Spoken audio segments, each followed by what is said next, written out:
Hello, I'm Dr. Muneer Jan, Assistant Professor Anesthesiology and Intensive Care, College of Medicine, Department of Surgery, King Khalid University. Today I'm going to talk about laryngoscopy and endotracheal tube intubation. Before doing laryngoscopy, we have to understand the importance of positioning before laryngoscopy. Now, if we see, there are three axes what we try to align while before doing the laryngoscopy. These are oral axis, laryngeal axis, and third is the pharyngeal axis. Oral, laryngeal, and pharyngeal axis. Before, as I said, doing laryngoscopy, our aim is to align all these axes approximating to each other so that they will approximate to each other. First is the oral axis, how we align it. This oral axis is somehow perpendicular. This is a patient. Oral axis somehow perpendicular to the pharyngeal and laryngeal axis. Now what we will do, we try to do head tilt. With this high head tilt, if you watch this index finger, it's somehow coming closer. This oral axis is coming closer to laryngeal and pharyngeal axis. Again, perpendicular. If I do the head tilt, oral axis will come closer to pharyngeal and laryngeal axis. Now we try to keep 5 to 10 centimeter below the occiput. What it will do, the pharyngeal axis will somehow come closer to the laryngeal axis. So this positioning before laryngoscopy is also known as the sniffing position, where there is flexion at the neck and extension at atlantoaxial joint. So this was about the positioning before laryngoscopy and endotracheal tube intubation. Now, simple description about this.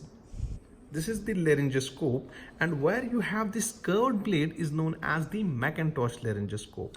The other, where there is a straight blade, these are the Miller type of laryngoscopes. It's usually used in case of pediatric patients.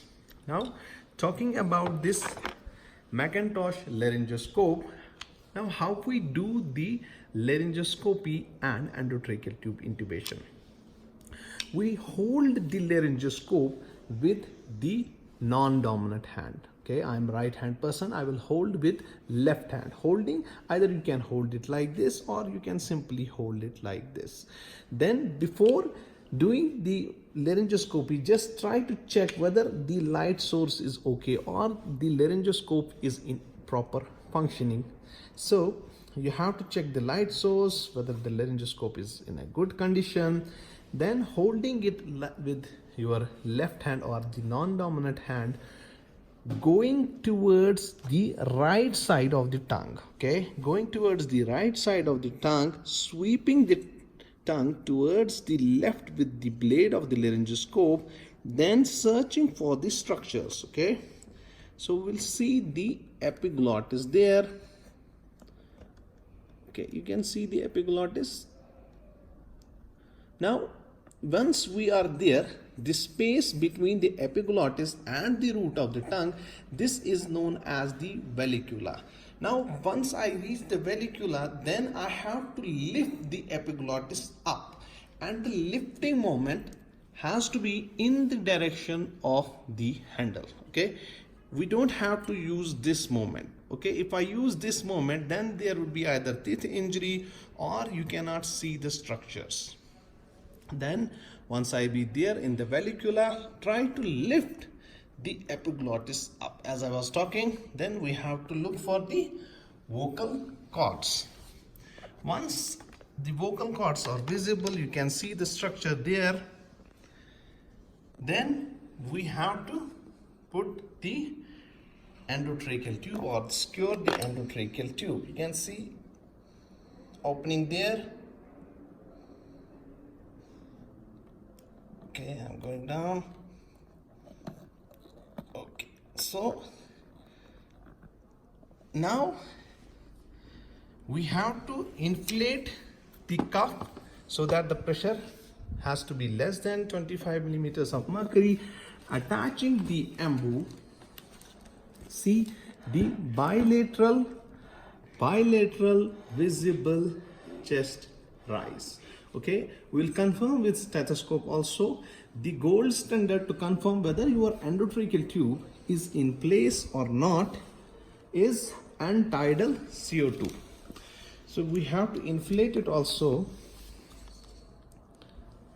Okay, then as I said, bilateral ear entry, bilateral visible chest rise, and the gold standard to confirm whether the endotracheal tube is in place, is in a proper position, is end-tidal CO2. The graph will be there. There will be a reading, there will be a graph that will tell us whether the endotracheal tube is in place or not. If there is no graph, that means endotracheal tube is not in the position, it is in the esophagus. So if I have to demonstrate it here also, as I was talking, you have to go to the right side, then sweeping the tongue to the left side, searching for the structures. I will search for the structures. So you have to keep the tip of the blade in between the space between epiglottis and the root of the tongue, that is the vallecula. So keeping the tip there, try to lift the epiglottis up. The lifting movement has to be in the direction of the handle. So looking to the epiglottis, then securing the endotracheal tube once the vocal cords are visible. So most important to know that you have to keep the tip in between the space here, that is the vallecula, that is the root of the tongue, and the epiglottis, and lift the epiglottis. The force has to be in the direction of the handle.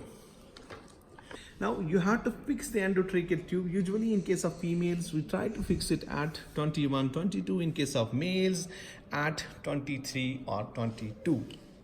And the last thing, that is how we confirm the endotracheal. Once you insert it, you can see the bilateral chest rise, you can auscultate on the bilateral side, but the most important, the gold standard, where you will confirm, how you will confirm the endotracheal tube is in place, is end-tidal CO2. Once there is a proper graph of end-tidal CO2, that is the confirmation that endotracheal tube is in place.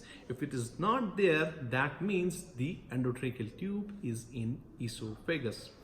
So this was all about this and laryngoscopy, endotracheal tube intubation.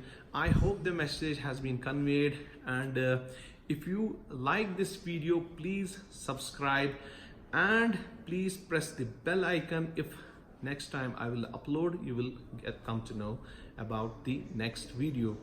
So thank you very much. Thanks for watching this video. Thank you.